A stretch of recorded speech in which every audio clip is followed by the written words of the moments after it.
Hello and welcome to Top of the Key. I am the president of the Las Vegas Aces, Nikki Fargas, and today we are going to talk about All-Stars. But as you know, a few weeks ago, the USA Olympic team was announced, and we had 4 Las Vegas Aces on the roster. So as we look at the All-Star team, there's only 12 spots, and we're going to dive into the team that you both have put together. But before doing so, I want to talk to you about our 4 Olympians, just real briefly, and what they mean to Team USA. Briefly?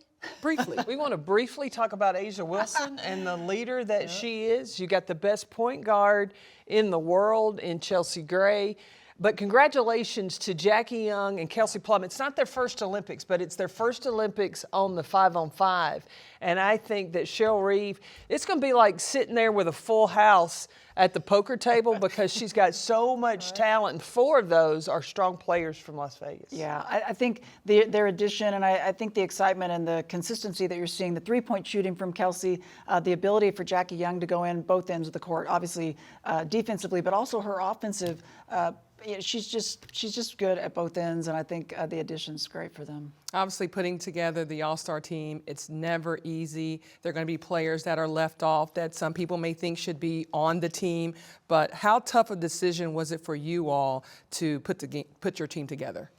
A little tricky because of the criteria. You have to only pick 4 guards, and I think that this league is so guard dominant in so many ways, especially when you start looking at the Olympic team takes a lot of your forwards and your centers out there. So it gets a little bit tricky, but so much talent. It's a good problem to have. Yeah, and I think that popularity-wise, Caitlin Clark is going to be there, and the fans want to see the logo 3, the long ball. It's going to see a lot of that. Be interested to see her in the 3-point and the skills challenge as well, if she's in that. And then I took Kayla McBride. That's another one that is on fire from the 3-point line. So, and then you can't leave out Arike Ogunbowale, who is second in the league in scoring right now. So, that's a points. That's a highlight. Man, I'm going to have to get a ticket. I'm telling you, you're going to go. Well, Arike, in particular, she's a show in herself. I mean, she goes out there. She's already hit some of those last-second shots this year, just like she did in college at Notre Dame, those final buzzer beaters.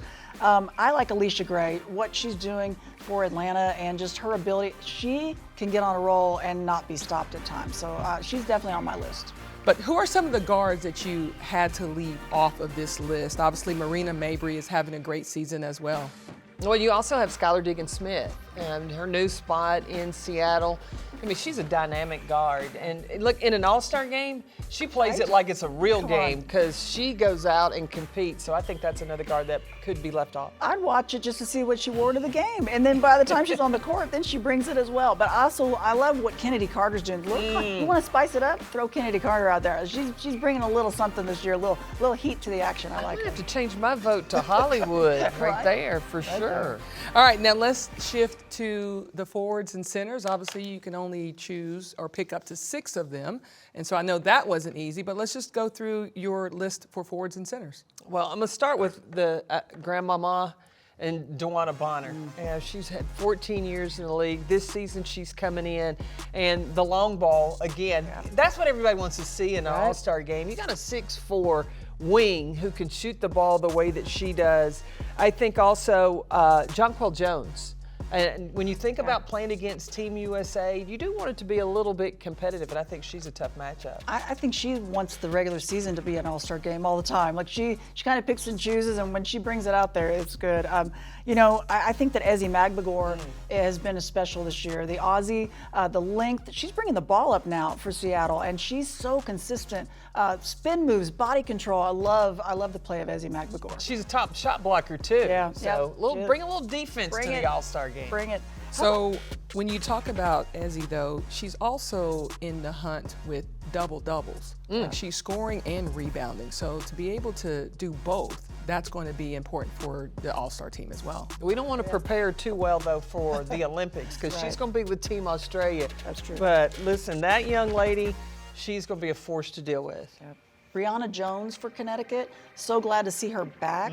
And she's back and healthy after the Achilles injury a season ago.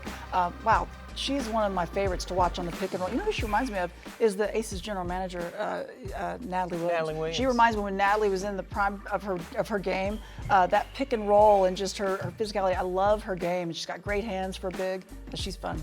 And De'Erica Hamby, let me tell you, she has found that, I don't know if it's the fountain of youth or what, but she has increased her scoring by about 10. She's all over the board. She's shooting a high percentage. And I'm going to tell you, she's the reason that LA is starting to turn things around. Yeah, she's averaging a double-double. Her Right. numbers have been off the charts. Are there any other bigs that didn't make the list? I know this is, again, it was a tough decision. It's hard. Like I said, I think it's kind of guard heavy, but I'm going to throw one out there, and she's a rookie, and that's Angel Reese, because it's an all-star game, and she's averaging a double-double and might be rookie of the year, and I think people want to see her play. Yeah. Well, it's time to pick a winner. So you got Team USA versus the WNBA All-Stars. Now, the last time the All-Stars won was in 2021, and the score was 93-85. So, time to pick a winner. I'm going Team USA. I'm Yeah. going Team USA.